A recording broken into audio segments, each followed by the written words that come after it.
अस्सलाम वालेकुम। जीअं त अॼु असां मेजरमेंट जे बारे में पढ़ण वारा आहियूं ऐं तव्हांखे ॿुधाइण वारो मां मुखातिब आहियां Naseeb Laishari. So let's begin with measurement. So अॼु मेजरमेंट में असां पढ़ण वारा आहियूं त मेजरमेंट छा आहे, मेजरमेंट जा सिस्टम कहिड़ा आहिनि ऐं मेजरमेंट जा इंस्ट्रूमेंट्स कहिड़ा आहिनि ऐं उन मेजरमेंट में अंदरि थींदी आहे हिकिड़ी वॉल्यूम, ॿियो डेंसिटी। सो असां इन्हनि शयुनि जे बारे में डिस्कस कंदासीं। सो पहिरियों टॉपिक आहे मेजरमेंट। मेजरमेंट जो मक़सदु इहो आहे to measure any physical quantity. कहिड़ी बि फिज़िकल क्वांटिटी जी असां माप कयूं, असां उनखे चवंदा आहियूं मेजरमेंट। अच्छा, असां फॉर एग्ज़ाम्पल तव्हांजे दरवाज़े ते हर रोज़ु हिकिड़ो खीर वारो ईंदो आहे ऐं तव्हांखे हिकिड़ो मेजर्ड वॉल्यूम खीर जो ॾेई वेंदो आहे। उहो छा करे वेंदो आहे, तव्हां अगरि चवंदा हुनखे लीटर त लीटर खीर ॾेई वेंदो, 2 लीटर त 2 लीटर खीर ॾींदो। माना उनजो मक़सदु इहो आहे तव्हां मेजरमेंट करे ॾींदा आहियो। इन शयुनि खे तव्हां छा कंदा आहियो, मेजर कंदा आहियो। या फॉर एग्ज़ाम्पल तव्हां कपिड़ा वठंदा आहियो त उनजी बि तव्हां उनखे छा कंदा आहियो, 5 मीटर कपिड़ा ॾिजो, 6 मीटर कपिड़ा ॾिजो।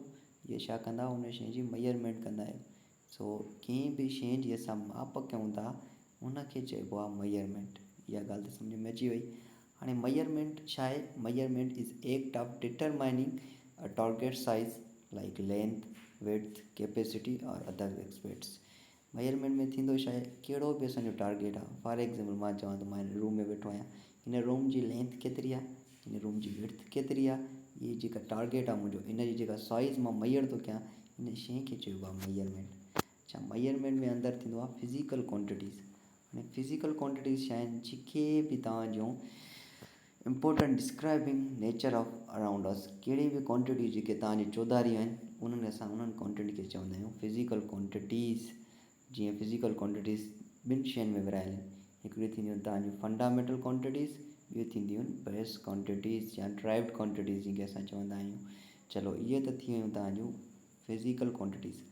हाणे हीअ जेके बि तव्हांखे इंस्ट्रूमेंट नज़र अचनि था, इहे सभु मेजरमेंट जा इंस्ट्रूमेंट्स आहिनि। जीअं मीटर रूल थी, असां कंहिं बि शइ जी माप वठंदासीं, कंहिं बि लेंथ जी माप वठंदासीं, मीटर रूल सां वठंदा आहियूं। जा वर्नियर कैलिपर थियो, माइक्रो स्क्रू गेज थी, स्टॉप वॉच थी, ठीकु आहे, वोल्ट मीटर थियो, ईच एंड एवरीथिंग, इहे सभु मेजरमेंट जा इंस्ट्रूमेंट आहिनि जंहिंजे ज़रिए असां टारगेट जी साइज़, जेको बि असांजो टारगेट आहे उनजी साइज़ अचीव कंदा आहियूं with the help of these instrument. So let's begin to another topic, which is our physical quantities.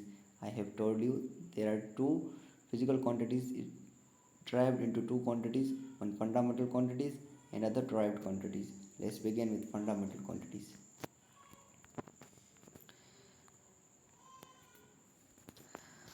Fundamental quantities means SI quantities, means international system quantities. Fundamental quantities which do not derive from other quantities, means अहिड़ियूं quantities जेके असां ॿियनि quantities मां न कढूं, जंहिंजो वटि ॿियो को न हुजे। मीन्स हिननि क्वांटिटी खे चइबो आहे बेस क्वांटिटीज़ मीन्स बुनियादी क्वांटिटीज़। जेके बि बुनियादी क्वांटिटीज़ असां उनखे चवंदा आहियूं फिज़िकल क्वांटिटीज़। ऐं इहे जेके बुनियादी क्वांटिटियूं आहिनि, इहे 7 क़िस्मनि में विरहायल आहिनि। घणा क़िस्म आहिनि, there are 7 basic physical quantities जेके तव्हांखे फंडामेंटल क्वांटिटीज़ में ज़ार थी रहियूं आहिनि। ऐं फंडामेंटल क्वांटिटी जीअं थींदो आहे, इहे सॼो SI सिस्टम आहे जेको इंटरनेशनल सिस्टम आहे, सॼी दुनिया में हिन वक़्तु फॉलो कयो वेंदो आहे। सो इन जी तहत ते असां जेका लेंथ आहे, का बि ड्रैग आहे, उनखे मापींदा आहियूं मीटर में, जीअं यूनिट आहे M।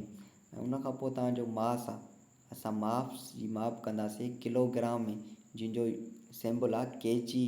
को बि वज़न आहे तव्हांजो, केतिरा kg वज़न आहे, जीअं असां पटाटा वठंदासीं 2 kg पटाटा ॾिजो। या असां का बि शइ वठंदा आहियूं, कंहिं बि शइ खे माप कंदा आहियूं, उहो किलोग्राम में ई वठंदा आहियूं। ऐं टाइम खे असां मापींदासीं सेकंड में, जंहिंजो सिंबल आहे S। इलेक्ट्रिक करंट, जेको करंट तव्हां घर में इस्तेमालु कयो था, उनखे असां मापींदा आहियूं एम्पियर में। जीअं असां चवंदा आहियूं केतिरा एम्पियर हली चुका आहिनि, एम्पियर जे हिसाब सां ई तव्हांजे घर में बिजली जो बिल ईंदो आहे, जंहिंजो सिंबल आहे A। उनखां पोइ तव्हांजो टेम्परेचर जो SI यूनिट आहे, यादि करे छॾियो, केल्विन। ऐं जेके असां मापींदा आहियूं, जंहिंजो सिंबल आहे K। ऐं टेम्परेचर खे असां मेजर करे सघूं था सेंटीग्रेड में बि मेजर करे सघंदा आहियूं इहो, पर उनजो SI सिस्टम जो यूनिट न आहे, इहो यादि हुजे तव्हांखे, अहिड़े क़िस्म जा क्वेश्चन टेस्ट में ईंदा आहिनि।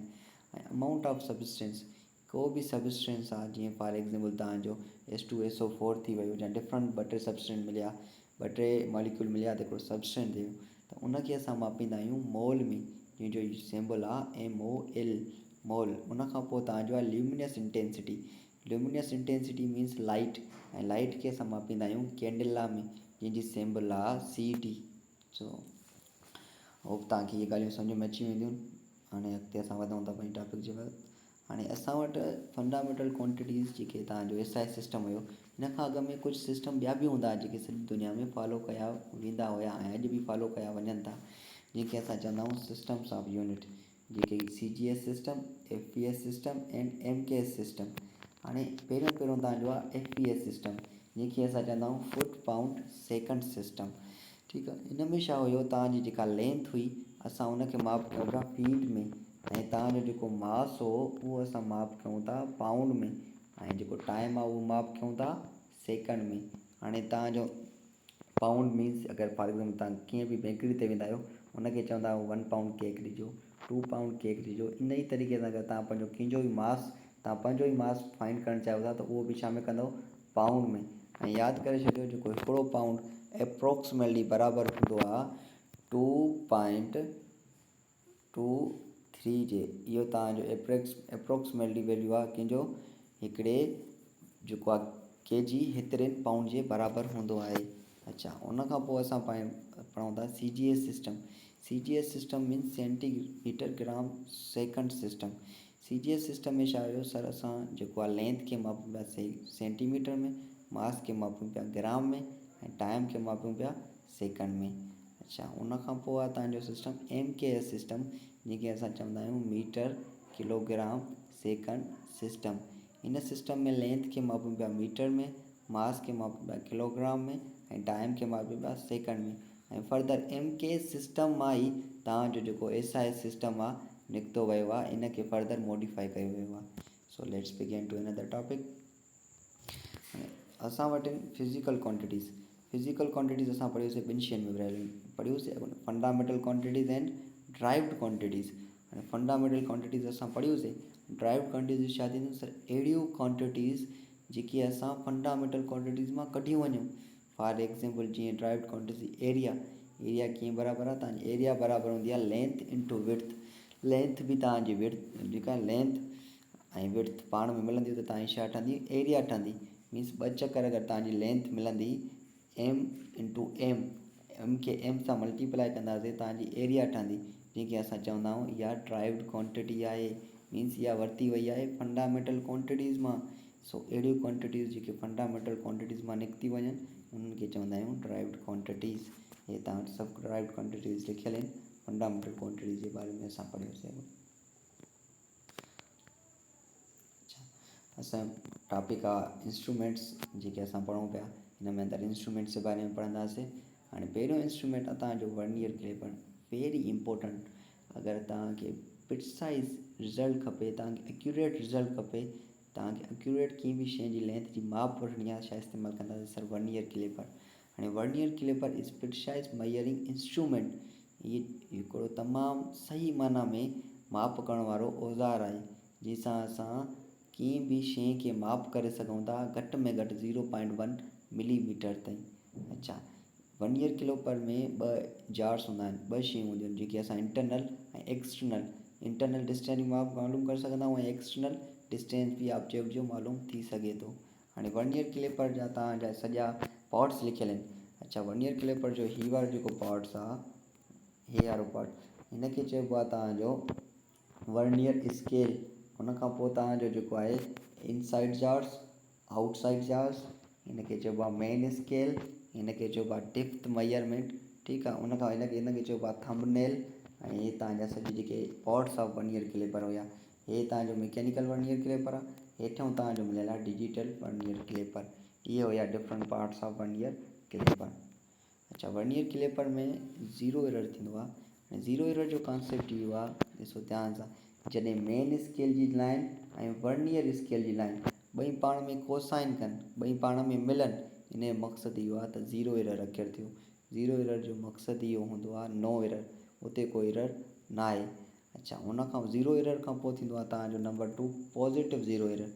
पॉज़िटिव ज़ीरो एरर कॾहिं थींदो, ॾिसो ध्यान सां, ॿिए नंबर जेका तव्हांजी पॉइंट मिलियल आहे, इन में ॾिसो ज़ीरो जेको मथी वर्नियर स्केल जी ऐं मेन स्केल जी लाइन ॿई पाण में कोसाइन नथियूं कनि। इन जो मक़सदु इहो आहे पाण में ॿई नथियूं मिलनि, ॿई पाण में नथियूं मिलनि। इन जो मक़सदु इहो आहे त इन में एरर अची वियो आहे, जंहिंखे असां चवंदा आहियूं पॉज़िटिव ज़ीरो एरर। ॾिसो ज़ीरो खां जेको वर्नियर स्केल लाइन आहे थोरो अॻिते आहे, त इन में मेजरमेंट ऑब्जेक्ट जेको कंदासीं उन में एरर ईंदो। इन में जेको एरर ईंदो इन खे चवंदासीं पॉज़िटिव ज़ीरो एरर। अच्छा, उन खां पोइ ॾिसो नंबर जेको लास्ट वारे आहे उहो ई पॉइंट। हिन में ॾिसो तव्हांजो जेका आहे वर्नियर स्केल जी जेका लाइन हुई उहा ज़ीरो खां थोरो घटि हुई। इन जो मक़सदु आहे ज़ीरो खां थोरो हेठि हुई, नेगेटिव साइड हुई, त इन खे चइबो आहे नेगेटिव ज़ीरो एरर। अगरि ज़ीरो खां अॻिते हुजे त पॉज़िटिव, अगरि ज़ीरो खां पोइ हुजे त नेगेटिव ज़ीरो एरर। सो इहे ई तव्हांजा सॼो सिस्टम लिखियलु आहिनि टाइम। अच्छा, उन खां पोइ आहे तव्हांजो माइक्रो स्क्रू गेज। हाणे माइक्रो स्क्रू गेज बि मयरिंग इंस्ट्रूमेंट आहे। हुन में असां 0.1 मिलीमीटर ताईं माप करे सघूं पिया, पर हिन में असां अप टू 0.01 मिलीमीटर ताईं माप करे सघूं था। ऐं माइक्रो स्क्रू जा डिफरेंट पार्ट्स ईंदा आहिनि। इन पार्ट्स खे चइबो आहे इनवेल, हिन खे चइबो आहे स्पेंडल, उहो हीअ जेका शइ आहे तव्हांजी, हिन खे चइबो आहे स्लीव, ठीकु आहे। हिन खे चइबो आहे तव्हांजो थंबनेल, हिन खे चइबो आहे तव्हांजो रिचिट, हिन खे चइबो आहे फ्रेम, ठीकु आहे। हे तव्हांजो मेन स्केल बि हिन खे चयो वेंदो आहे, हिन खे चइबो आहे रोटेटिंग स्केल। इहे तव्हांजा ठीकु आहे जेके माइक्रो स्क्रू गेज जा डिफरेंट पार्ट हुया, ठीकु आहे। उन खां पोइ micro screw gauge is known as micrometer screw gauge is a device incorporating a, ठीकु आहे, a calibrated screw widely use for accurate measurement of component in mechanical engineering and machining. ठीकु आहे। कंहिं बि शइ जी असां मयर कंदासीं त असां इन शइ खे इस्तेमालु कंदा आहियूं जीअं असां उन शइ जी एक्यूरेट मयर करे सघूं। फॉर एग्ज़ाम्पल इंजन जा जेके पार्ट्स थींदा आहिनि स्मॉल वग़ैरह पार्ट्स, इहे बि with the help of micro screw gauge ऐं with the help of vernier caliper सां ई ठहंदा आहिनि। सही आहे। इहो जेको आहे वर्नियर स्केल खां वधीक एक्यूरेट रिज़ल्ट ॾेई सघे थो माइक्रो स्क्रू गेज। इहो यादि करे छॾियो, अहिड़े क़िस्म जा MCQs तव्हां वटि ईंदा रहंदा आहिनि। अच्छा, सेम ई टाइप हिन में बि तव्हांजो एरर थींदो आहे zero error, positive zero error ऐं नेगेटिव ज़ीरो एरर। हाणे पॉज़िटिव ज़ीरो एरर कीअं थींदो, जॾहिं तव्हांजो ठीकु आहे मेन स्केल ऐं जेका आहे तव्हांजी थंबनेल, इहे ॿई जेके हिन जा ज़ीरो पाण में मिलंदा उहे हिते कोसाइन कंदा। मथे ॾिसो ध्यानु, इहे कोसाइन कंदा, इन जो मक़सदु आहे तव्हांजो ज़ीरो एरर। हिते को बि एरर न आहे। हाणे ॾिसो तव्हांजो जेको आहे हाणे ज़ीरो खां लाइन थोरो हेॾे ॾिसो, हे जेका ज़ीरो खां थोरो हेठि हलिया विया आहिनि। ॾिसो मेन स्केल जेको आहे ऐं थंबनेल जो जेको ज़ीरो आहे उहो थोरो हेठि हलियो आहे। इन जो मक़सदु आहे हिन में थोरो चेंजिंग अची वई आहे। इहा जेका चेंज अची वई आहे हिन खे चइबो आहे पॉज़िटिव ज़ीरो एरर। ओ हिते ॾिसो तव्हांजो इहो ज़ीरो थोरो हेठि हलियो वियो आहे। हिन में ज़ीरो ॾिसो सफ़ा हिन सां बराबरि आहे, पर हिन में ज़ीरो ॾिसो तव्हांजो थोरो मथे हलियो वियो आहे। हिन जो मक़सदु आहे तव्हांजो नेगेटिव ज़ीरो एरर। हिन क़िस्म जा ज़ीरो एरर तव्हांजे एग्ज़ाम में ईंदा रहंदा आहिनि, त पॉज़िटिव ज़ीरो एरर कीअं थींदो आहे ऐं नेगेटिव ज़ीरो एरर कीअं थींदो आहे।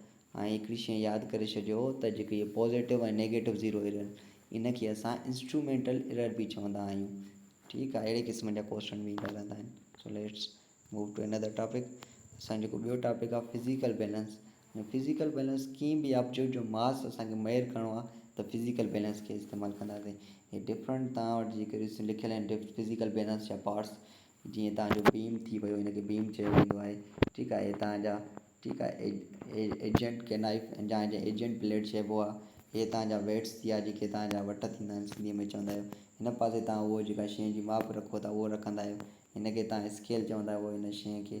ठीकु आहे। हे तव्हांजी जेका आहे प्लम चइबो आहे। हे तव्हांजो पिलर आहे। हे तव्हांजो बैलेंसिंग जेका बैलेंस कंदी आहे। ठीकु आहे। हे तव्हांजी बीम थी। इहे डिफरेंट क़िस्म जा तव्हांजा हिन जा इंस्ट्रूमेंट इहे पार्ट्स थींदा आहिनि।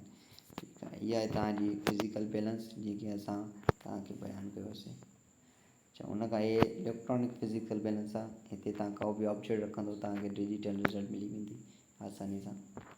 अच्छा, उन खां पोइ आहे स्टॉप वॉच। स्टॉप वॉच छा आहे, स्टॉप वॉच असां ॿिनि इवेंट जे विच में जेको टाइम इंटरवल मेयर कंदा आहियूं, असां उहो मेयर करण लाइ स्टॉप वॉच खे इस्तेमालु कंदा आहियूं। हाणे हीअ जेका स्टॉप वॉच आहे हिन खे चइबो आहे एनालॉग और मैकेनिकल स्टॉप वॉच। हीअ जेका स्टॉप वॉच आहे हिन खे चइबो आहे तव्हांजो डिजिटल स्टॉप वॉच। अच्छा, एनालॉग जेका स्टॉप वॉच आहे उन में असां 0.1 सेकंड ताईं मेयर करे सघूं था टाइम खे, पर जेका तव्हांजी इहे जेका आहे डिजिटल स्टॉप वॉच आहे उन में असां 0.01 ताईं मेयर करे सघूं था टाइम खे। इहो ॿिन्हिनि जो कमु इहो आहे त असांखे टाइम माप करे ॾींदो आहे। जीअं तव्हां मुंहिंजी हीअं हिन वक़्तु या PPT ॿुधी रहिया आहियो त हिन में छा आहे तव्हां मुंड खां वठी करे ऐं लास्ट ताईं टाइम काउंट कंदव त हुतां खां वठी करे केतिरो with the help of digital या एनालॉग स्टॉप वॉच खे इस्तेमालु करे मेजर करे सघो था। अच्छा, उन खां पोइ आहे साइंटिफिक नोटेशन। साइंटिफिक नोटेशन हिकिड़ो तरीक़ो आहे जंहिंखे असां वॾा जेके नंबर हूंदा आहिनि जंहिंखे असां पढ़ी न सघूं, जीअं तव्हांजो मास ऑफ सन थी वियो, मास ऑफ इलेक्ट्रॉन थी वियो, तमामु मास ऑफ इलेक्ट्रॉन तमामु नंढिड़ो आहे, उन खां मास ऑफ सन तमामु वॾो आहे। सो इहे नंबर असां लिखी था सघूं पर पढ़ी न पिया सघूं। सो उन पढ़ण जे लाइ असां इस्तेमालु कयोसीं साइंटिफिक नोटेशन खे। इहो हिकिड़ो तरीक़ो आहे जेको असां वॾनि नंबरनि खे नंढो करे लिखंदा आहियूं, वॾनि नंबरनि खे साइंटिफिक नोटेशन जे ज़रिए लिखंदा आहियूं, जीअं उनखे असांखे पढ़ण में आसानी लॻे। अच्छा, हिन जा कुझु रूल्स थींदा आहिनि। हाणे हीअ जेका शइ आहे, ठीकु आहे, हिकिड़ो मां एग्ज़ाम्पल लिखां थो, 2 × 10⁻³ ठीकु आहे। हिनखे चइबो आहे तव्हांजो कोफिशंट, ठीकु आहे, हे कोफिशंट आहे तव्हांजो, हे कोफिशंट। अच्छा, हिनखे चइबो आहे बेस, ऐं यादि करे छॾियो हमेशह बेस 10 रहंदो आहे, बेस चेंज न थींदो आहे। हिनखे चइबो आहे पावर आर एक्सपोनेंट, हिनखे चइबो आहे पावर आर एक्सपोनेंट, ठीकु आहे, हे तव्हांजो पावर आर एक्सपोनेंट। इहे ई शयूं लिखियल आहिनि तव्हांजो हिते जेके आहिनि, पावर पॉज़िटिव बि थी सघे थो ऐं नेगेटिव बि थी सघे थो। चलो, हिन जो हिकिड़ो एग्ज़ाम्पल तव्हांखे मिलियल आहे, जीअं तव्हांखे चयो मास ऑफ सन। हाणे मास ऑफ सन खे तव्हांखे कन्वर्ट करिणो आहे साइंटिफिक नोटेशन में।